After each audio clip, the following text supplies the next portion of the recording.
राम राम। आप देख रहे हैं प्रदेश का नंबर 1 और सबसे भरोसेमंद news channel India news Haryana और मैं हूं आपके साथ आयुष।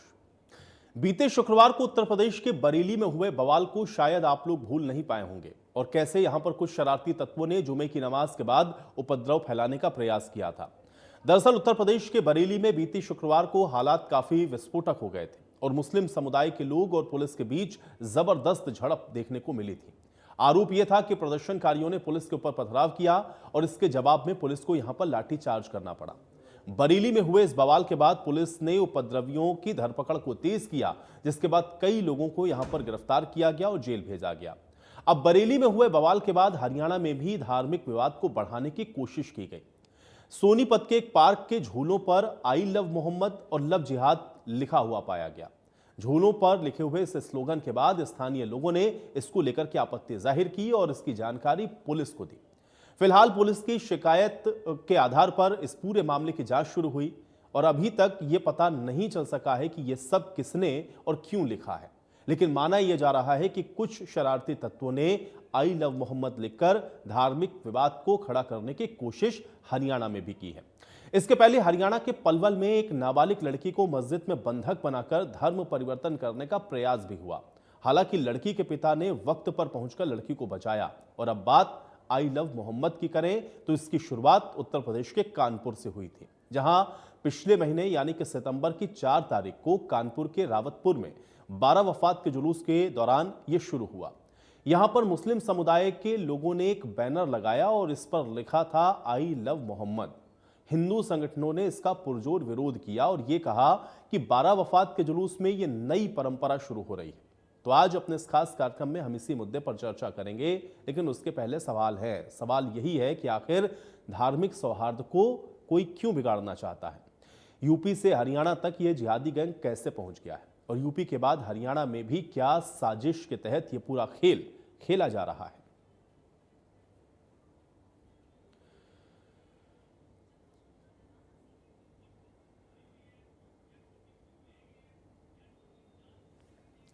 तो अब ये 3 तस्वीरें भी आप देख लीजिए, अलग अलग जगहों की तस्वीरें हैं। कानपुर से जब शुरुआत हुई 12 वफात के जुलूस से, ये उस वक्त की तस्वीरें हैं। और फिर बरेली में जो शुक्रवार को बवाल हुआ, ये वो तस्वीर है। और अब सोनीपत तक ये विवाद आप देख रहे हैं कि किस तरीके से पहुंचा है। और सोनीपत में झूलों के ऊपर आपने देखा कि किस तरीके से आई लव मोहम्मद लिखा गया।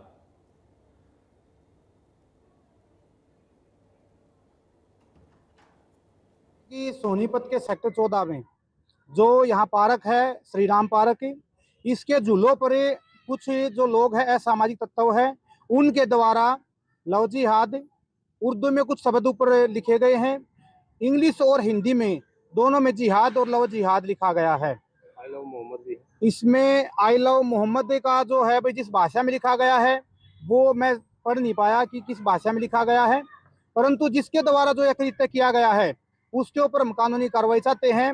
आज नवरात्रि का दिन है, साथ में कल दशहरा है।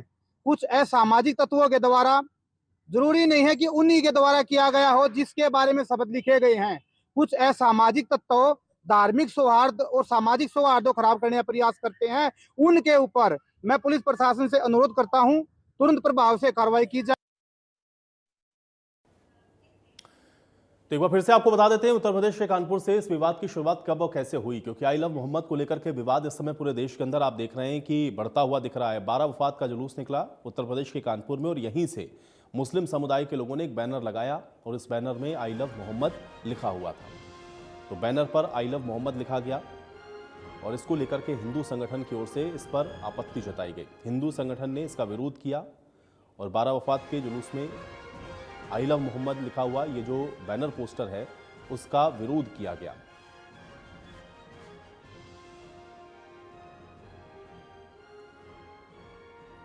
तो उत्तर प्रदेश के कानपुर से शुरू हुआ ये विवाद, आपने देखा फिर अलग अलग जगहों पर भी देखने को मिला। उत्तर प्रदेश के कानपुर के बाद बरेली में भी शुक्रवार को आपने देखा किस तरीके से मौलाना तौकीर रजा ने लोगों से ये कहा कि आप बाहर आइए और इस पर प्रदर्शन करिए। और फिर वहां पर जो पत्थरबाजी हुई उसमें आपने देखा बरेली में किस तरीके से जो कार्रवाई है वो उत्तर प्रदेश पुलिस ने की। और अब लगातार अलग अलग जगहों पर आप देख रहे हैं कि इसको लेकर के तमाम बातें कही जा रही हैं। सोशल मीडिया पर भी आप देख रहे हैं कि लोग इस पर अपनी अपनी राय को रख रहे हैं। लेकिन अब ये उत्तर प्रदेश से शुरू होकर के सोनीपत तक पहुंच गया, यानी कि हरियाणा तक। और हरियाणा में भी ये माहौल आखिर खराब करने की कोशिश कौन कर रहा है और क्या इसका मकसद है, कौन इस सौहार्द को बिगाड़ना चाह रहा है, ये सबसे बड़ा प्रश्न है। और क्यों इसको लेकर के इस समय जो स्थितियां हैं वो चिंताजनक देश के अंदर बनती हुई दिख रही हैं। तो आज इन सारी चीज़ों को जानने की कोशिश करेंगे, लेकिन अब इसके पीछे के कारण क्या हैं ये समझना बहुत ज़रूरी है, क्योंकि जिस तरह की स्थितियां या परिस्थितियां बनाने की कोशिश हो रही है वो बेहतर स्थिति नहीं हो सकती। और अगर इस तरह के विवाद को धार्मिक उन्माद फैलाने के तौर पर इस्तेमाल किया जा रहा हो तो ये किसी भी धर्म और संप्रदाय के लिए भी बेहतर स्थिति नहीं है। और इसलिए ये समझना ज़रूरी है कि आखिर हरियाणा तक उत्तर प्रदेश से शुरू हुआ ये विवाद क्यों पहुंचा है, और सोनीपत में ये किसने लिखा, आई लव मोहम्मद या आई लव जिहाद अगर क्यों लिख रहे हैं लोग, ये बड़ा प्रश्न है। और अगर इस तरह की बातें लिखी जा रही हैं तो फिर क्या जानबूझ करके सब किया जा रहा है या सोची समझी इसके पीछे कोई रणनीति है, इनको समझना होगा। क्योंकि उत्तर प्रदेश में जिस तरह की स्थितियां बनी वो हरियाणा में ना हो या देश की और अन्य जगहों पर इस तरह की परिस्थितियां ना बने, इसलिए ज़रूरी है कि ऐसे विषयों पर जो बातें हैं वो खुल करके सामने आनी चाहिए। और आखिर ये क्यों विवाद का विषय बन गया है ये भी समझना ज़रूरी है। क्योंकि आई लव मोहम्मद लिख करके अगर तख्ती बैनर के साथ, स्लोगन्स के साथ पत्थरबाजी अगर शुरू कर दी जाए तो फिर जाहिर है कि इस पर प्रश्न उठने लाजमी है। एक तरफ तो आप आई लव मोहम्मद लिख रहे हैं, लेकिन दूसरी तरफ अगर आप पत्थरबाजी कर रहे हैं तो फिर आप उसको जस्टिफाइड कैसे कर सकते हैं। और फिर धर्म के नाम पर लोगों को एकत्रित करना और ये कहना कि इस पर प्रदर्शन करिए, रोष व्यक्त करिए, और इस तरह की चीज़ों को कहते हुए अगर सौहार्द की स्थितियां खराब हों तो ये भी उससे भी बड़ा महत्वपूर्ण है।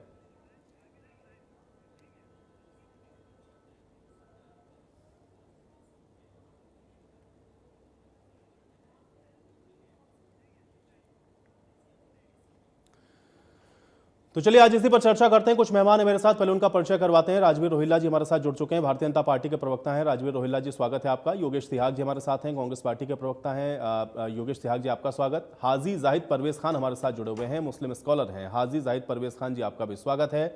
और हमारे साथ महंत जगदीश्वर दास जी जुड़े हुए हैं। महंत जगदीश्वर दास जी आपका भी स्वागत है।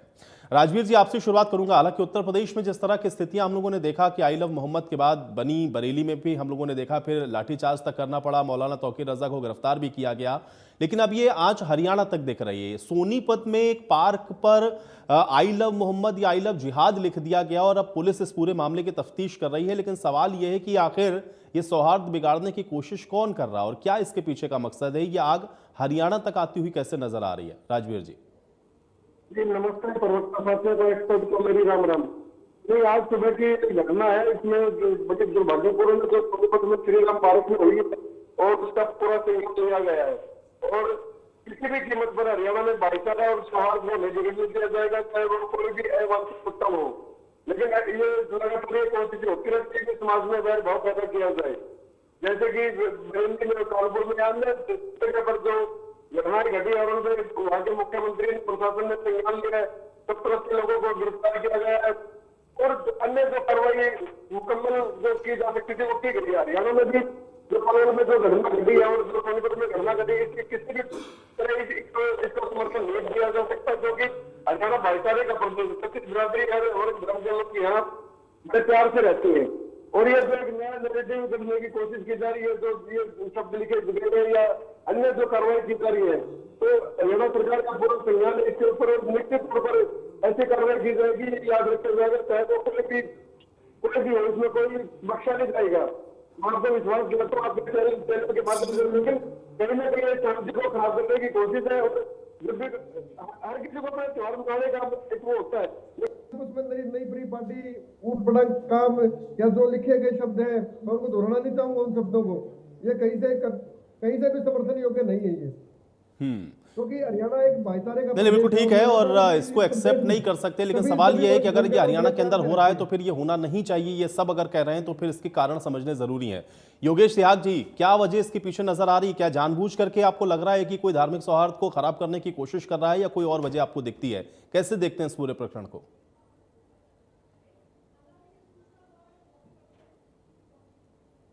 योगेश जी, आपको आवाज मिल रही है? जा रहा है, इसकी हम पूरी तरह से निंदा करते हैं।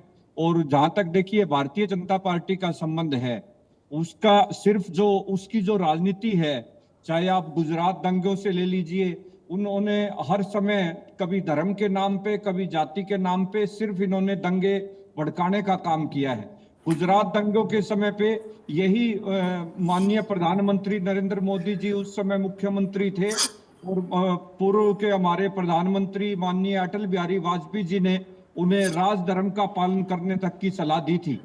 और जिन्होंने उस समय इनकी कुर्सी को बचाया था माननीय लाल कृष्ण आडवाणी जी ने, आज उनको इन्होंने 75 साल की उम्र में रिटायर कर दिया, लेकिन खुद गद्दी अब छोड़ने को योगेश तैयार जी, आज नहीं हम है। बात कर रहे हैं कि तो भाई ये धार्मिक सौहार्द बिगाड़ने की कोशिश कैसे हो रही है और क्या ये- क्या इसके ये पीछे जो के कारण विषय है। आप इस पर पहुंच गए। अब मुझे एक बात बताइए कि क्या आपके पास कोई सोर्स है? नहीं योगेश जी, एक मिनट प्लीज सुनिए ना। क्या आपके पास कोई सोर्स है? आप ये सीधा आरोप लगा रहे हैं भारतीय जनता पार्टी के ऊपर। योगेश जी पहले सुनिए भाई, योगेश जी सुन लीजिए, सुनिए। आप सीधा आरोप ये लगा रहे हैं कि आप ये कह रहे हैं कि सोनीपत की बेंच पर जो धार्मिक सौहार्द को बिगाड़ने के नारे लिखे गए, उसके पीछे भारतीय जनता पार्टी का हाथ है। योगेश त्याग जी, आपका तर्क ये है कि सोनीपत में जो एक बेंच पर या पार्क में जो स्लोगन्स लिखे गए वो भारतीय जनता पार्टी की वजह से लिखे गए, भारतीय जनता पार्टी ने लिखे? वो देखिए, इनके संगठन हैं कई तरह के, बजरंग दल। तो क्या और इसका जो तर्क इनके है? जो मतलब खुद मैं के ये जो जानना चाह रहा हूं इसका RSS के एविडेंस क्या है? संगठन योगेश जी, उन्हें ठीक बात टास्क ये है। दी जाती है। आप ये कह रहे हैं कि इसको उनका बजरंग दल ने काम लिखा हो सिर्फ- सकता है, आप ये कह रहे हैं कि सिर्फ इनके जो उन्हें संगठन है वो इस संगठनों बात ने के- लिखा, आप ये आरोप लगा रहे हैं। आप ये आरोप लगा रहे हैं कि वो संगठन लिख सकते हैं ये। हमें इस बात का आभास रहता है। ये जो है, ये पार्टी नहीं तो इसका कोई बिल्कुल प्रूफ है आपके भारत पास? जलाओ पार्टी है। इसका इनका दंगे कोई करवाने में प्रूफ ये है आपके भाई पास? लोग क्योंकि हैं। किसी के ऊपर आरोप अगर लगाएंगे कोई तथ्यात्मक बात तो होनी चाहिए ना योगेश जी। अच्छा, मैं जब भी तो कह रहा हूं कि इसकी आप जांच करवाएं। तो ये बात आप इसकी कह मैं सकते हैं, लेकिन कहता आप हूं किसी सही नतीजे अगर पर कैसे निष्पक्ष पहुंच गए कि ये जांच भारतीय अगर जनता पार्टी ने कराया सरकार या इनके करवाती संगठनों है, ने करा दिया? तो ये वो तो गलत बात हुई ना बिल्कुल योगेश जी। इनका फिर कहीं ना आपने तो कहीं सीधे इसमें तौर पर जरूर कटघरे में खड़ा मिलेगा। कर दिया। कोई इसका एविडेंस होना चाहिए ना आपके पास, कोई तार्किक बात मैं होनी यही चाहिए। तो ये बोल कैसे रहा कह हूं, दिया आपने इनका कि evidence ये बीजेपी देखिए करा हमारे सकती है? पास। अगर कल को मैं जांच ये में नहीं कहता, योगेश फिलहाल जी, हमारे पास एविडेंस नहीं है। मुझे एक बात बताइए, कल को जांच में अगर ये इसकी निकलता है कि ये भारतीय जनता पार्टी ने नहीं कराया तो क्या आप माफी मांगेंगे फिर इस बात पर? गुजरात दंगों की एविडेंस नहीं, आप मुझे बात बताइए, आप आपने माफी तो मांगेंगे कि नहीं हरियाणा में- मांगेंगे? अरे आपने गुजरात दंगों को हरियाणा छोड़िए, वो कोर्ट ने उस पर पूरा निर्णय दे दिया, सुप्रीम कोर्ट ने उस पर अपना निर्णय सुना दिया, फैसला सुना दिया, वो बात खत्म हो गई। आप कोर्ट के ऊपर कोई प्रश्न चिन्ह खड़ा करना चाहते हैं तो आप वहां बाहर जाके करिए, यहाँ चर्चा में नहीं। मैं आपसे केवल इतना कह रहा हूं कि अगर आप आरोप लगा रहे हैं, अगर आप ये कह रहे हैं कि भारतीय जनता पार्टी सौहार्द को खराब करना चाहती है और आप ये कह रहे हैं कि इस विषय की जांच हो जाए, जांच में अगर ये निकल करके आता है कि इनका इससे कोई संबंध नहीं है, तो क्या आप माफी मांगेंगे योगेश जी? मेरा सीधा सवाल है आपसे, क्या आप माफी मांगेंगे इस बात पर? मैं माफी किस बात की मांगूंगा? आपने माफी सीधा मांगनी आरोप चाहिए लगाया ना देश भाई से। कि आप ये कह रहे हैं कि इन्होंने धार्मिक सौहार्द खराब किया या इन्होंने ये नारे यहाँ पे लिखे होंगे। आपने यही बात कही इस चर्चा में, अभी बैठते ही आपने ये बात कही कि ये नारे इन्होंने लिखे होंगे। मैं इनके जो आरएसएस की विंग, आप इनसे पूछिए बजरंग दल क्या काम करता है, आप बताएं मुझे। उसकी अरे मैं ये पूछ और रहा उस हूं पे कि ये क्यों जो नहीं आई लव कार्रवाई करते? मोहम्मद या आई लव उसके जिहाद लोग जो हैं, लिखा गया, उन्होंने क्या खुद ये इस तरह की बीजेपी घटनाएं ने की लिखा है उनके या FIR तक इनके मजबूरी अनुवांशिक दर्ज हुई। संगठन जिस पर इस आप साल की आरोप घटना लगा रहे हैं? बताता हूं मैं। उन्होंने खुद ये एक केवल मस्जिद हवा में हवाई बातें बजरंग करने दल से ने योगेश जी काम नहीं चलेगा ना कि तोड़फोड़ की थी। ये ऐसा कर सकते हैं या इन्होंने ऐसा फैला दिया। उसका एविडेंस रखिए, इनका तथ्यात्मक बात करेंगे तो ठीक है, नहीं तो मुझे लगता है कि ये सही नहीं है। इस तरह की बातें ना करें। पे भड़काते हैं। हाजी जाहिद परवेज जी का मैं रुख कर रहा हूं। हाजी जाहिद परवेज जी, ये आपसी सौहार्द की बात, गंगा जमुनी तहजीब की बात होते होते ये सौहार्द बिगाड़ने तक ये स्थितियां क्यों पहुंच रही हैं? कैसे देखते हैं? अब बेंच के ऊपर या पार्कों में अगर इस तरह के स्लोगन्स लिखे जाएंगे तो इससे कैसे धार्मिक सौहार्द बनेगा? क्या वजह नजर आती है इसकी? देखिए, मेरी आवाज आ रही है आप तक? जी जी जी। सबसे पहले तो कि जिस चीज की कोई इंक्वायरी नहीं हुई, अभी एक प्रवक्ता हमारे बोल रहे हैं कि पहले तो सरकार को चाहिए, पुलिस को चाहिए इस बात की इंक्वायरी करें। क्यों आई लव मोहम्मद तो बात मानने योग्य है, भी किसी ने लिख सकता है कोई भी, क्योंकि कोई श्री राम से मोहब्बत कर सकता है, कोई कृष्ण जी से मोहब्बत कर सकता है, इसमें कोई दो राय बात नहीं। इस पे किसी पे पाबंदी होनी भी नहीं चाहिए। अगर कोई इस पे पाबंदी लगती है तो वो समझो खुद ही जो जिम्मेवार लोग हैं उस हालात को खराब करना चाहते हैं, यहाँ तक पहुंचाना चाहते हैं। और आई लव जिहाद ये शब्द एक शक पैदा करता है। ये शक पैदा करता है कि कोई चाहता है कि शरारतें हो। तो पुलिस को चाहिए उसकी इंक्वायरी करे, प्रशासन को चाहिए, सरकार को चाहिए, चीफ मिनिस्टर को भी चाहिए कि यूप जैसे हालात पैदा ना हो जाएं। क्योंकि रोज अगर इन बातों को लेकर हम चलते रहेंगे, हरियाणा के अंदर तो मेरे ख्याल से पॉपुलेशन भी 1.7 ही है, मुसलमानों की इतनी पॉपुलेशन नहीं है, लेकिन सरकार इनकी है। यूपी में तो कहीं कहीं हम 50% से भी ज्यादा है मुसलमान, और पॉपुलेशन तकरीबन 4 करोड़ के करीब है, 3.84। अगर हम नया डाटा लाए तो बढ़ जाएगी। तो कहीं कहीं हमारी पॉपुलेशन बहुत मुकाबले पर है, परसेंटेज ज्यादा है, 50.6 भी है, 50.8 भी है। तो वहां पर जब कोई एक 12 फात का एक त्योहार था, मोहम्मद साहब का जन्मदिन था, उस पर अगर किसी ने आई लव मोहम्मद लिखा है, उसको लेकर एक बात हुई है। उस बात को लेकर अगर प्रशासन की, पुलिस की, एसडीएम की कोई बात हो किसी बात को लेकर तो जायज है। भाई आपको यहाँ कहा था, आपने यहाँ लगा दिया, उसमें पर्चा भी होता है। भाई आपने हमारे ऑर्डर को नहीं माना, यहाँ तक ठीक है, उसमें हम रोज डंडा चार्ज भी होता है, गोलाबारी भी होती है, पानी की बौछारें भी लगती है, अक्सर होती है, हर जगह होती है, वो यूपी में नहीं हो रही। लेकिन एक जिम्मेवार आदमी, चीफ मिनिस्टर को इस किस्म की बयान देना कि मेरे राज में ऐसा नहीं हो सकता, जिसके ऊपर बहुत से लोग टिप्पणी कर रहे हैं, एक चीफ मिनिस्टर को इस किस्म की बात नहीं करनी चाहिए थी। ये एसडीएम का काम है, डीसी का काम है, पुलिस का काम है। चीफ मिनिस्टर का इस किस्म का बयान देना गैर जिम्मेवाराना हरकत है, और इस हरकत की वजह से लोगों के अंदर विश्वास जो है वो कम हो जाता नहीं है। ठीक है, लेकिन हाजी जाहिद परवेज जी, फिर मैं इस पर फिर ये सवाल जरूर पूछना चाहूंगा। देखिए, आपने परमिशन ली, प्रशासन ने आपको वहां पर परमिशन भी दे दी कि ठीक है, चलिए अगर आपको कोई विरोध या एतराज करना है आप करिए। ये पत्थर लेकर के कैसे आई लव मोहम्मद हो सकता है? ये क्या सोच है? फिर इसको कैसे जस्टिफाई करेंगे आप? पत्थरबाजी तो हुई और वो दिख रहा है, कैमरों में है सब। ऐसा है, मैं आपको बताऊं, पत्थर जब भी कोई एजिटेशन होती है हर जगह उठाए जाते हैं। पत्थर फेंकने वाले भी बीच में आ जाते हैं, वो चाहे कांग्रेस के हों, चाहे वो बीजेपी के हों, चाहे किसी भी पार्टी के हों, किसी भी पार्टी के, शिवसेना वाले हों, बजरंग दल वाले हों, आरएसएस वाले हों, जब भी कोई प्रोटेस्ट होता है पत्थर सड़कों से मिल जाते हैं। हालात कैसे पैदा हुए उन पत्थरों के, क्यों पत्थर उठाए किसी ने, ये देख लिया, हाथ में 4 फोटो खींच ली, इससे मसला नहीं हल होता सर। ये सरकार का काम है, पुलिस ने पुलिस जब का आपको काम है, परमिशन जिन्होंने दी ऐसी और हरकत आपको की है, जब उन पे कार्रवाई होनी चाहिए। जो भी कानून हम के तो मुताबिक है, कहते जब आप हैं, उसको वायलेट करने की कोशिश करेंगे तो पुलिस आपको चेतावनी दे रही है, आपने पत्थरबाजी शुरू कर दी, तो फिर पुलिस को तो लाठीचार्ज करना पड़ेगा ना। उसके पास क्या ऑप्शन बचेगा? क्या वो पत्थर खा ले? वो पत्थर खाए खड़ी होकर के वहां पे। मैंने आपको बिल्कुल कहा कि पत्थर मारोगे तो डंडे भी लगेंगे, सब कुछ होगा। ये एसडीएम का काम है, ये डीसी का तो काम है, पत्थर कौन ये पकड़ा रहा है? प्रशासन मैं का यही तो काम समझना है। चाह रहा हूं ना। ये देखिए, मेरी आई बात लव समझ महादेव जब कहें भी आप, आई लव महाकाल कहें, या आई लव आप मोहम्मद कहें, इससे किसी को जाहिर है कोई एतराज नहीं होना चाहिए। लेकिन ये पत्थर पकड़ा करके कैसे आई लव हो पाएगा ना, ये समस्या है। इसका सर, मतलब ये ये है आप कि ये कह रहे पूरा हो ना, सोचा समझा भी पत्थर कोई पकड़ रखे प्री थे। प्लान आप तरीके उस का बात को थोड़ा- एक साजिश नजर आती है कि आप- माहौल खराब करने की सर, कोशिश प्लीज- के तहत ही ये किया जा रहा है। भाई स्लोगन से मैं किसी कह को क्या रहा हूं समस्या? ये सर प्लीज मेरी बात सुनिए। आप कह रहे हैं ना कि पत्थर उनके हाथ में थे, उनके हाथ में तो बैनर थे। पत्थर कहां से आए, पत्थर क्यों आए, इसका जवाब एसएसपी दे सकता है, डीसी दे सकता है, एसडीएम दे सकता है। उस जुलूस में एक ड्यूटी मजिस्ट्रेट भी होगा जिसने ऑर्डर किए होंगे। इसमें चीफ मिनिस्टर को जवाब देने की जरूरत नहीं है। मेरा कहने का मतलब यह है, अगर चीफ मिनिस्टर स्टेट का इस किस्म के जवाब देगा तो नहीं, जरूरी तो है सवाल कि तो चीफ लोगों मिनिस्टर का से विश्वास पूछे खत्म जाते हैं ना। हो। मुझे एक बात बताइए ना हाजी साहब, अगर हरियाणा के अंदर कानून व्यवस्था की स्थिति खराब हो तो सबसे पहला सवाल तो मुख्यमंत्री पर ही उठाते हैं कि कानून व्यवस्था का दिवालिया निकल गया है, भाई मुख्यमंत्री के राज में ये सब क्या हो रहा है। तो लॉ एंड ऑर्डर को मेंटेन करना प्रशासनिक व्यवस्था है, ये बात आपकी ठीक है। लेकिन जो उसके ऊपर बैठा हुआ शासन है वो भी तो अपना उस पर जो वक्तव्य है वो देगा ना, वो बताएगा हमारे राज्य में ये नहीं हो सकता। इसमें क्या गलत है? नहीं सर, मेरी बात सुनिए कि मैं कहता हूं कि बोलना चाहिए, लेकिन इस किस्म के शब्द नहीं बोलने चाहिए कि उनको मालूम नहीं है यहाँ का चीफ मिनिस्टर कौन है। ये शब्द नहीं बोलने चाहिए। अब देखिए ना, अभी हम कावड़ लेने जाते हैं, 1 महीने तक जीटी रोड बंद रहता है, उसके ऊपर फूल गिराए जाते हैं। वहां पर भी तो दंगे होते हैं, लोग मारपिटाई करते हैं, दुकानें जला देते हैं। तो उन पर भी कानूनी कार्रवाई होती है, उन पर भी कानूनी कार्रवाई होती है। आपको मैं 50 अगर आप कहेंगे तो मैं आपको इसका एविडेंस भी भेज दूंगा। भाई कानून व्यवस्था को तोड़ेंगे, आप अपने हाथ में लेंगे तो उस पर कानून अपना काम करेगा। और रही बात यह कि मार्ग बाधित होता है तो उसकी ऑल्टरनेटिव व्यवस्था भी होती है। ऐसा थोड़ी ना कि आपको जुलूस निकालने पर कोई पाबंदी है। हाजी साहब, क्या 12 वफात का जुलूस उत्तर प्रदेश में निकले नहीं? क्या कानपुर में निकला नहीं 12 वफात का जुलूस? या उत्तर प्रदेश में तो बहुत सारे चहलनुम का जुलूस है, बहुत सारे जुलूस निकलते ही है, प्रशासन की अनुमति से निकलते हैं। इसमें क्या आपत्ति है? कानून को कोई अगर अपने हाथ में लेगा तो उसको कैसे टैकल करेंगे हाजी साहब? हमारी कोई शोभा यात्रा हो, कोई गुरपुरब हो, किसी रामनवमी हो, हम जितने भी प्रोग्राम करते हैं वो सड़कों से ही गुजरते हैं और सड़कों पे जाम लगते हैं और पुलिस उसको रोकती है, रास्ता ठीक करती है, रास्ता देती है उनको, ट्रैफिक को डाइवर्ट करती है इधर से उधर, और घंटों तक होता है। ये चंडीगढ़ में भी होता है, हम खुद देखते हैं, हमारे सामने होता है, किसी को कोई इतराज नहीं है।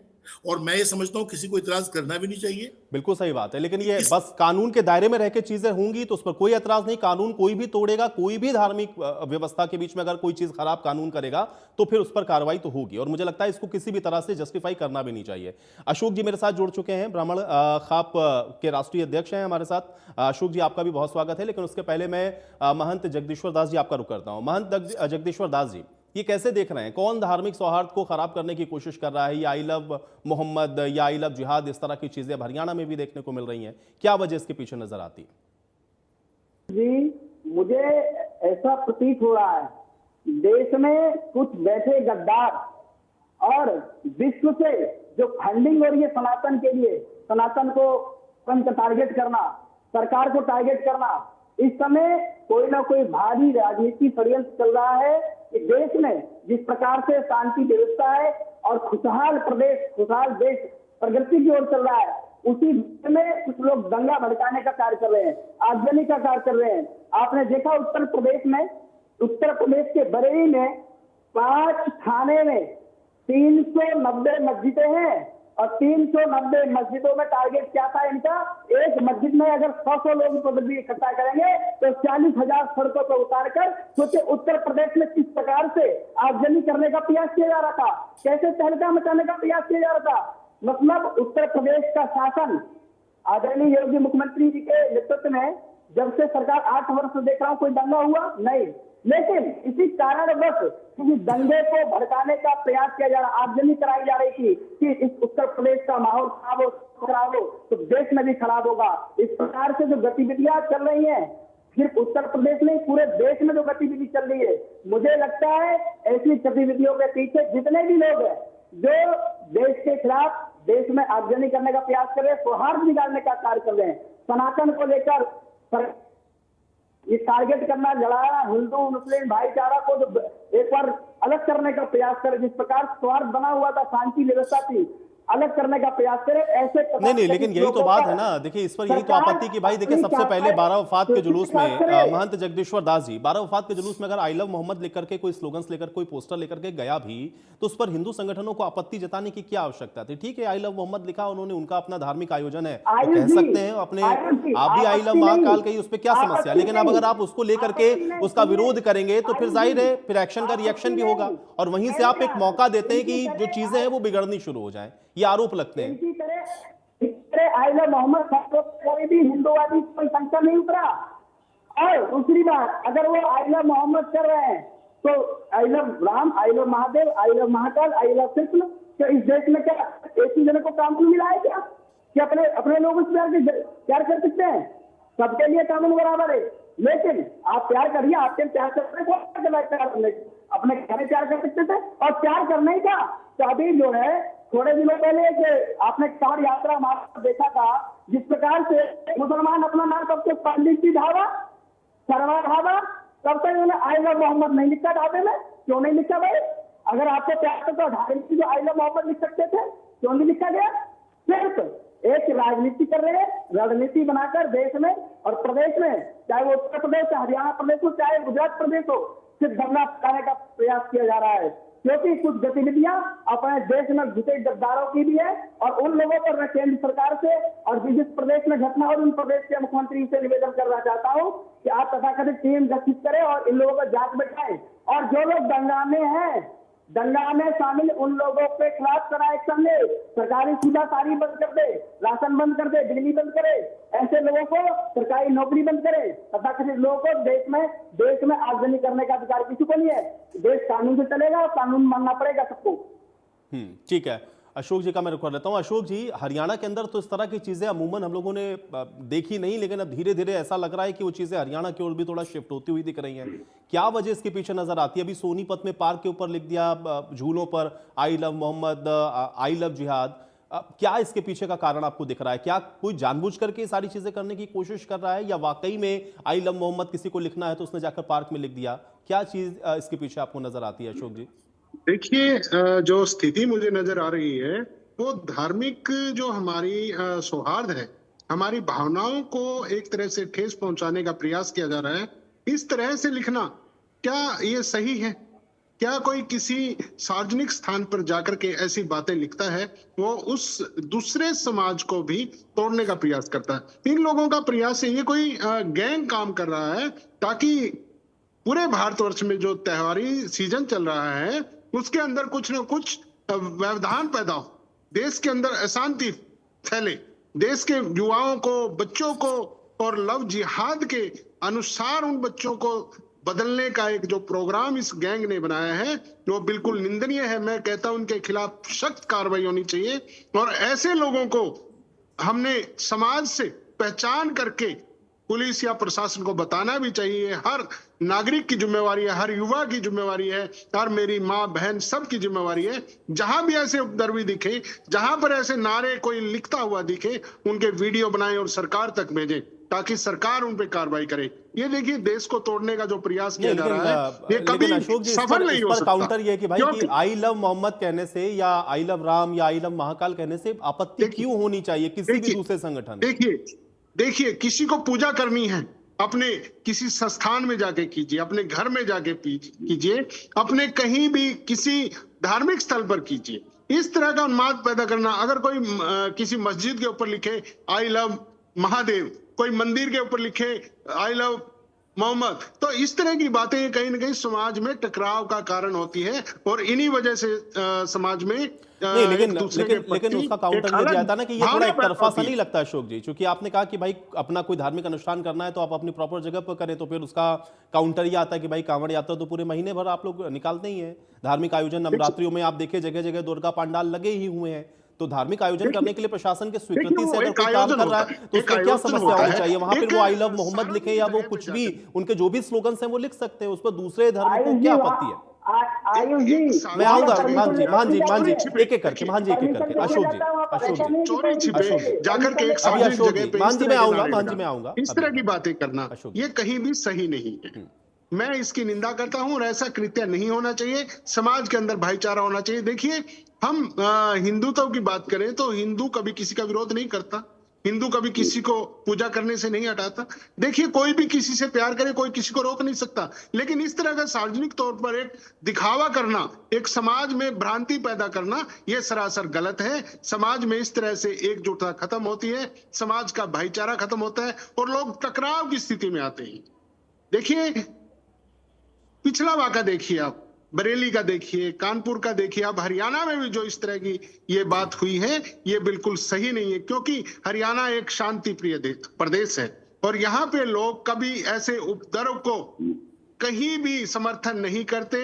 और इस तरह के सारेआम नारेबाजी लिखना, इस तरह से चोरी छुपे लिखना, ये सरासर गलत है। मैं इसकी निंदा करता हूं। इसके ऊपर पुलिस प्रशासन को कड़ी से कड़ी कार्रवाई करनी चाहिए और बिल्कुल पता चलना चाहिए कि किसने किया। राजवीर जी भाई बहुत सारी बातें हैं यहाँ पर जो लोगों ने कही, लेकिन योगेश जी ने यह कहा कि भारतीय जनता पार्टी जानबूझकर के इस तरह का जो धार्मिक उन्माद है उसको पैदा करने की कोशिश करती है। वो तमाम पुराने एग्जाम्पल भी दे रहे थे, अभी भी कह रहे हैं कि कुछ आपके ऐसे अनुवांशिक संगठन है, हो सकता है उन्होंने कर दिया हो ये काम, इसलिए जहां जहां आपकी सरकार है वहां ये ज्यादा होता है। ये सीधा आरोप लगाया उन्होंने आपके ऊपर। ये किसी राजनीतिक पार्टी का काम नहीं है, ये कोई एक ऐसा कोई गैंग, कोई ऐसा एक संगठन इस चीज को बढ़ावा दे रहा है। अशोक जी मेरा राजवीर जी से प्रश्न था, ठीक है अशोक जी आपकी बात आ गई, मेरा प्रश्न राजवीर जी से था, थोड़ा राजनीतिक प्रश्न है ये। राजवीर जी बताइए, ये सीधा आरोप है आपके ऊपर। इन लोगों का मानसिक संतुलन हिला हुआ है, लेकिन इनके समय होते बदलेंगे। भारतीय जनता पार्टी की सरकार तो जब से आई है, हम लोगों ने सबका साथ सबका विकास के नारे के साथ काम किया है और हर पूरे मुख्यमंत्री जी 90 के 90 हल्कों में बिना जाति धर्म संप्रदाय देखे सबको नौकरियां दी, मैं क्या छत्रवाद किया, उसको बराबर विकास के लिए ग्रांटें दिए। ये हमारे इस तथ्य को साबित करता है कि भारतीय जनता पार्टी सभी समुदायों को साथ लेकर चलने वाली पार्टी है और ना हमारी कोई इंटेंशन है। लेकिन इन लोगों ने क्या किया है, इन लोगों ने हमेशा तुष्टिकरण की राजनीति की है और जिसका खामियाजा आज ये लोग 11 साल से भी यहाँ से बाहर है, 11 साल से क्षेत्र से बाहर है, उनको 25 राज्यों में साफ हो गए। ये तुष्टिकरण की राजनीति करते करते ये हिंदुत्व का विरोध करने लग जाते हैं। लोग साबित करें आप लोग, ये जो आपने विज्ञान दिया है, जो आपने उदाहरण दिए, भारतीय जनता पार्टी कहा थी उसमें, ठीक है ना। तो मुझे लगता है अमेरिका जनता पार्टी करने से बचना चाहिए और ये सोशल हार्मनी का मसला है ये सांप्रदायिकता। नहीं रोहिल्ला जी, लेकिन ये आरोप इसीलिए उन्होंने लगाया ना, वो कह रहे हैं कि भाई भारतीय जनता पार्टी जहां भी होती है वो इसी तरह की धार्मिक बातों को बढ़ावा देती है और नतीजा ये होता है कि फिर इस तरह के जो उन्माद हैं वो फैलते हैं। अब उत्तर प्रदेश का अगर आप एग्जांपल ले लें तो वो फैलता फैलता हरियाणा तक भी आ गया। वो सीधा आरोप लगा रहे हैं और फिर वो ये भी कह रहे हैं कि हो सकता है बीजेपी डायरेक्ट ना भी कर रहे हो तो आपके जो संबंधित अनुवांशिक संगठन है उनका इसके पीछे हाथ हो सकता है। ये तो फिर बयानबाजी कर रहे हैं ना, यही तो आग लगाने वाली बात है लोगों की। इन लोगों ने हमेशा यही किया है, पर्दे के पीछे ठीक करते आरोप लगाते हैं। जो सोनीपत में जो घटना घटी है, पलवल में जो घटना घटी है और जो घटना पटेली कानपुर में घटी है, उनको कॉम्बिनेशन एक है।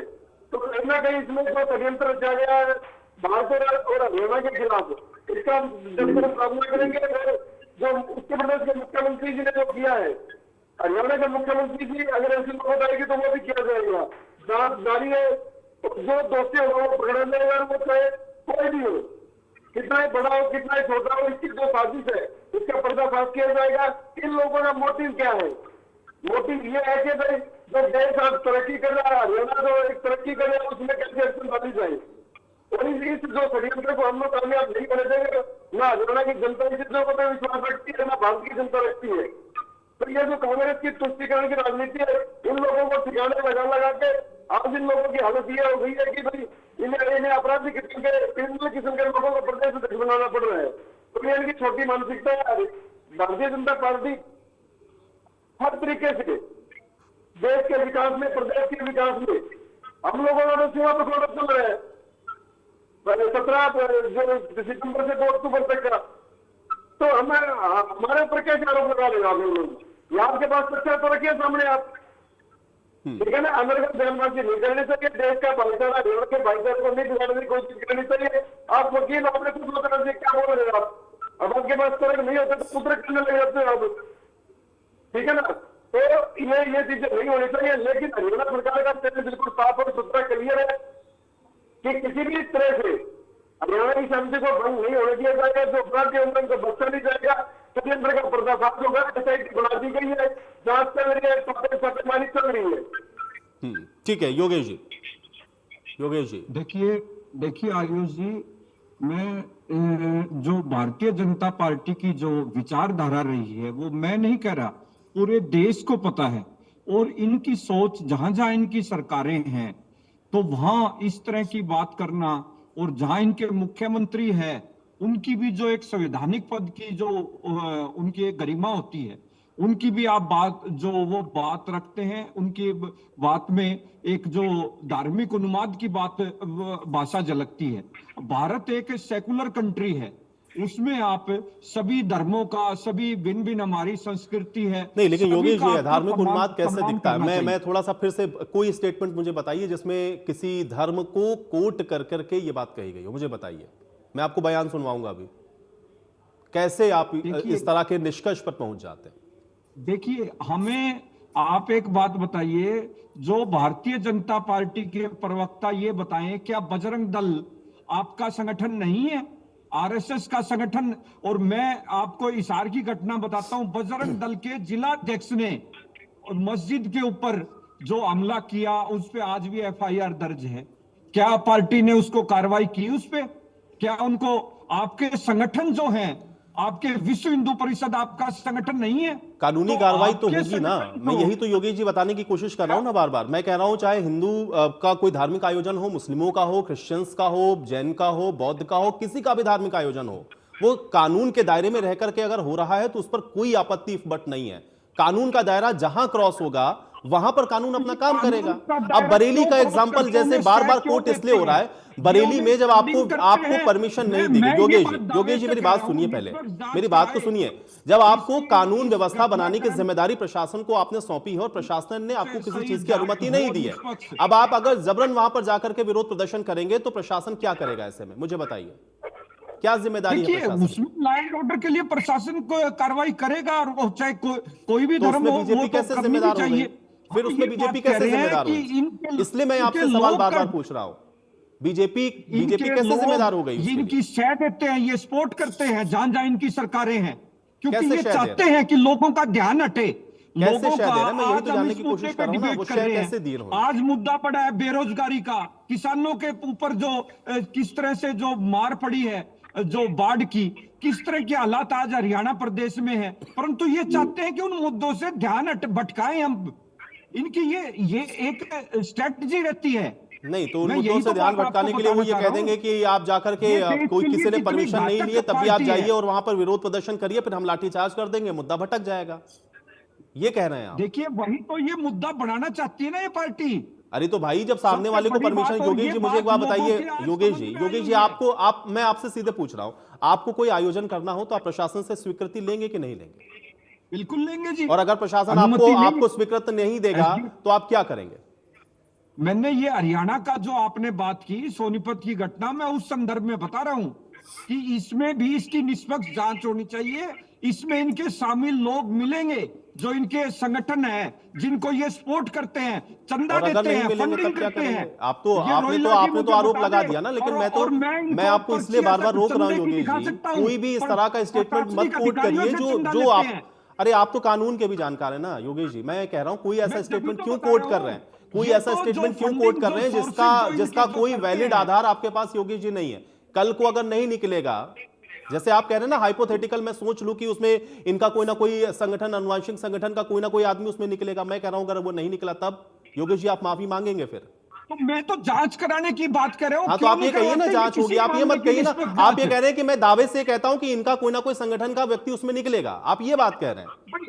हमें मालूम है, ये उन्हें टास्क देते हैं। अरे तो आपको मालूम है तो फिर आप नाम बताइए ना, आपको मालूम है तो आप नाम बताइए, एविडेंस दीजिए, उसका कोई हुलिया होगा, उसका कोई अता पता तो होगा योगेश जी आपके पास। आपकी वर्किंग क्या है आप बताएं मुझे। बजरंग दल जो है आपका, जो क्या संगठन नहीं है आपका, आप मुझे बता दीजिए। वो रोहिला जी से आप पूछिए सवाल सीधा, आप मुझे ये नकार दें एक बार भी कि बजरंग दल हमारा संगठन नहीं है और उसका क्या मैं तो एम उससे है। भी आगे की बात कर रहा हूं ना, आप कह रहे हैं कि बजरंग दल का कोई शख्स हो सकता है, अगर बजरंग दल का कोई शख्स नहीं निकला, अगर नहीं निकला, क्योंकि जांच के नतीजे पर तो आप भी नहीं पहुंचे ना, जांच तो अभी शुरू हुई है। अगर कल को नहीं निकला तो योगेश जी जो बात आप ये कह रहे हैं इतनी जिम्मेदारी से और इतना विश्वसनीयता के साथ कि नहीं इसमें बजरंग दल का शख्स कोई ना कोई होगा, तो क्या फिर आप माफी मांगेंगे इस बात के लिए? इसमें हो सकता है कांग्रेस का भी हो, माफी का आपके सवाल जब मुताबिक आता लगे है जब ये बात प्रूव हो जाए कि ये अरे आप आरोप लगा रहे हैं भाई, आप यहाँ बैठ करके डिफेम कर रहे हैं किसी भी एक संगठन को, और आपके पास उसका कोई तार्किक आधार नहीं है। आपके पास आपका कोई तार्किक आधार नहीं है। जब तक तार्किक आधार ना हो तब तक मुझे लगता है इस तरह की बातें नहीं करनी चाहिए आपको। क्यों नहीं करनी चाहिए? मैं तो स्पष्ट बात कर रहा हूं। ये क्यों धार्मिक उन्माद भड़काते हैं? गुजरात की मैंने उदाहरण दिया। आज तक आपने क्या कहा था माननीय अटल बिहारी वाजपेयी जी ने? राज धर्म का पालन करो। आप लोग अरे तो योगेश जी भाई आप कानून से ऊपर हो गए क्या भाई? सारे लोग यहाँ कानून से ऊपर हो गए, फिर आप कानून से ऊपर हो गए, फिर तो इस देश में आपने जो परसेप्शन जिसके लिए बना लिया वो हमेशा रहेगा ना। ये तो तय न्यायपालिका देश की करेगी ना कि उसमें कौन गिल्टी था कौन नहीं। हाजी जाहिद परवेज जी, जाहिद परवेज ये मामला आने तो नहीं ये आई लव मोहम्मद के नाम पर क्या आपको लग रहा है कि टारगेट किया जा रहा है इस देश के युवाओं को? एक मिनट, अरे ठीक है राजवीर जी, योगेश जी, ठीक है हो गया भाई, हो गया, आप दोनों लोग का हो गया। एक मिनट हाजी साहब, क्या आई लव मोहम्मद के नाम पर देश का जो युवा है उसको कहीं ना कहीं टारगेट किया जा रहा है या उसको कुछ भटकाने की या डिस्ट्रैक्ट करने की भी कोशिश है? क्योंकि 12 वफात के बहुत जुलूस देखे हैं हाजी साहब, मैंने ये पहली बार देख रहा हूं मैं I love Mohammad. I love Mohammad, I love Ram, I love Krishna, ये कोई मायने नहीं रखता। ये हमारी दिली आस्था है, कोई कुछ भी कह सकता है, इस पे कोई पाबंदी ना हो सकती ना होनी चाहिए। नहीं मैं पाबंदी की बात नहीं कर रहा हूं, मैं हाजी साहब इसलिए कह रहा हूं क्योंकि मैं जिस शहर से आता हूं वहां पे मैंने 12 वफात के बचपन से न जाने कितने जुलूस देखे हैं, लेकिन मैंने कभी नहीं देखा किसी के हाथ में इस तरह की कोई तख्ती जिसपे आई लव मोहम्मद लिखा हो। इस बार देखने को मिली, इसलिए मैं पूछ रहा हूं क्या ये सोची समझी कोई टैक्टिक्स है या क्या वजह है कि इस बार ये आई लव मोहम्मद की तख्तियां दिखी? ये तख्तियां आना कोई बड़ी बात नहीं है। हम अल्लाह के नबी से सब मोहब्बत करते हैं, सारे मुसलमान करते हैं, उस हक से हमें रोका नहीं जा सकता। हम लिखें या ना लिखें इससे कोई मतलब नहीं है। पहले लिखते थे या अब लिख दिया ये कोई मायने नहीं है। लेकिन मैं इतना जरूर कहूंगा कि अभी हमारे अशोक शर्मा जी और रोहिला जी और योगेश जी, हम सब एक बात पे पहुंचे हैं, जो रिजल्ट ये निकलता है कि आई लव मोहम्मद मतलब नहीं है इसका, आई लव राम इसका मतलब नहीं है, आई लव कृष्ण इसका मतलब नहीं है। इसका मतलब ये है कि एक पॉइंट के ऊपर तो हमारे रोहिला जी चाहते हैं, अपना योगेश जी चाहते हैं कि इंक्वायरी होनी चाहिए। एक तरफ हमारे अशोक शर्मा जी कहते हैं कि ये कुछ शरारती लोग कर रहे हैं। यही बात रोहिला जी कहते हैं कि हिंदू कोई शरारत नहीं कर सकता। यही बात मैं कहता हूं कि मुसलमान इस किस्म की शरारत नहीं कर सकता। फिर ये विषय कुछ और है, विषय इंक्वायरी का है। इसकी इंक्वायरी होनी चाहिए और पुलिस को इसका तथ्य सामने लाना चाहिए। माफी मांगने का ना मांगने का सवाल पैदा तब होता है, पहले इंक्वायरी होनी चाहिए। हमारे बहस का मुद्दा नहीं है ये। राम से मोहब्बत करना, अल्लाह के नबी से मोहब्बत करना, कृष्ण से मोहब्बत है, ये हमारा फंडामेंटल राइट्स है। और कोई भी करे, तख्ती लगाए, जो मर्जी लगाए, इस पर क्वेश्चन चिन्ह नहीं होना चाहिए। इस बात के लिए कोई झगड़ा नहीं होना चाहिए। लेकिन एक बात मैं आपसे जरूर कहूंगा कि ये जो 3 प्रवक्ता बोल रहे हैं, ये बिल्कुल ठीक बोल रहे हैं। इनकी बातों में दम है। योगेश जी की बातों में तो बहुत ज्यादा दम है कि इंक्वायरी होनी चाहिए। बस इंक्वायरी के बाद पता लगेगा, वरना हमारी डिबेट का कोई नतीजा नहीं निकलेगा। और देश के हालात को खराब करने के लिए कोई मुसलमान नहीं लिख सकता आई लव ज़ियाद। ये शब्द लिखने वाला नहीं है। ये शब्द एक शक पैदा करता है, कोई शरारती तत्व है। मैं किसी का नाम नहीं लूंगा, किसी संस्था का नाम नहीं लूंगा, किसी धर्म का नाम नहीं लूंगा। मैं कहूंगा वो जो शरारती तत्व है वो किसी धर्म का नहीं हो सकता। अगर कोई इस नियत से जाकर वहां पर लिख रहा है भाई आई लव जिहाद, तो इसका मतलब वो शरारती है, मुसलमान नहीं है। बिल्कुल सही बात है। वो इसीलिए हिंदू मैं भी बार बार नहीं कह है। रहा हूं कि जब तक जांच ना हो वो तब कुछ तक नहीं किसी है, को वो कटघरे में खड़ा जांच करके होनी दोषी ना चाहिए। साबित करें ना, क्योंकि अगर जांच में कल को वो नहीं होगा तो फिर क्या करेंगे आप? डिफेम हो गया ना वो आदमी। तो इसलिए ऐसा ना करें, जांच हो जाए जो भी है, फिर जो उसके बारे में होगा, आपको जो कहना है आप कहिए। हाँ, जो होगा उस पर बेहतर कार्रवाई होनी चाहिए, ठीक है। फर्स्ट क्लास कार्रवाई होनी चाहिए, जी, ताकि जी। वो जिंदगी में इस किस्म की हिमाकत ना करें, हमारे मुल्क को, हमारे स्टेट के इस प्यार मोहब्बत को खराब करने की कोशिश ठीक है। ना करें। जगदीश्वर दास मेरी तो यही अपील जी, है। जगदीश्वर दास जी, ये जानबूझ करके टारगेटेड है आपको लग रहा है? क्योंकि जैसा मैंने कहा कि भाई मैंने पहली बार मैंने भी देखा है, मैं जिस शहर से आता हूं वहां पर मैंने बहुत सारे बारावफात के जुलूस देखे हैं, ये पहली बार मैंने देखा। क्या ये जानबूझ करके आपको लग रहा है कुछ प्लान किया जा रहा है? आयुष जी, मेरा मानना ये है, जिस प्रकार से आप देखा आपने कि बरेली के अंदर इतनी एकदम कैसे आई लव मोहम्मद, आप आई लव मोहम्मद करिए, चाहे आई love Ram, I love Mahadev, इससे विषय वो नहीं है। आप मोहम्मद करिए ना, मोहम्मद तो आपके वैसे भी होता है, लव किससे नहीं होता, लेकिन अपने घर में करिए ना। ये क्या है कि आई लव मोहम्मद का एक हर बच्चों के अंदर, युवाओं के अंदर, माताओं बहनों लेडीजों के अंदर एक जुनून पैदा करके देश में आगे करके, ये राजनीति दो राजनीति क्या है? ये सब देश को बांटने का काम कैसे हो गया? आगजनी करवाने का काम ये कुछ चला जा रहा है। इसमें तो वो नहीं, अच्छा आपको लव है तो लव करो ना, लेकिन ये लव पेट्रोल पंप निकल रहे हैं वहां से, 22 पुलिसकर्मी वहां घायल हो गए। क्या वो देश के जवान नहीं है? क्या वो किसी के लाल नहीं है? नहीं, इसी बात से देखिए, मेरी बात सुनिए, यही पॉइंट है जो झगड़े करवा रहे हैं। घर में करिए, बाहर करिए, जहां मर्जी करिए, ईश्वर का नाम लेने में क्या पाबंदी है? भगवान राम का नाम लेने में क्या पाबंदी है? वो जहां मर्जी ले सकता है। यही पॉइंट है जो शरारत करवाता है। हम एक दूसरे पे पॉइंट उठाते हैं, उसमें कोई जोश में रहता है, उसके मायने गलत निकल जाते हैं। ये जो पॉइंट अभी नहीं, लेकिन हाजी साहब देखिए, मैं इसीलिए बार बार आपसे ये बात पूछ रहा था। देखिए, जैसे ये आई लव मोहम्मद लेने से किसी को कोई आपत्ति नहीं होनी चाहिए, मैं भी ये बात मानता हूं, लेकिन इसी तरह से जय श्री राम के नारे से भी तो आपत्ति हो जाती है ना। फिर जय श्री राम का नारा लगा देने से किसी को क्या समस्या होनी चाहिए? लेकिन अनगिनत मैं आपको वाकई और अनगिनत केसेस, और आप अगर सही तरह से इसकी विवेचना करेंगे तो आपके जहन में अभी ताजा हो जाएंगे कितने सारे वाकये हुए। अब जय श्री राम को अगर आप ये मानते हैं कि ये कोई धार्मिक नारा है या धार्मिक उन्माद पैदा कर देता है, तो ये ठीक उसी तरह से है जैसे फिर आई लव मोहम्मद से लोगों को आपत्ति हो जाएगी। आयुष जी, नहीं होनी चाहिए। अपना सर, मैं आपसे कहूंगा, इन चीजों से आपत्ति हमारे देश की मोहब्बत को खत्म करती है। ये सरकार को पाबंदी लगानी चाहिए, गवर्नमेंट की जिम्मेवारी है। कोई अपने हिसाब से जो मर्जी कर रहा है। हाँ, बिल्कुल सही बात है ना, लेकिन मुझे लगता है कि ये दोनों तरफ से होना चाहिए ना। फिर दोनों तरफ से दोनों लोगों को समझाना पड़ेगा कि ना तो जय श्री राम कहने से कोई आपत्ति होनी चाहिए, ना आई लव मोहम्मद कहने से होनी चाहिए। लेकिन समस्या यही है ना कि दोनों तरफ से वो चीजें नहीं होती।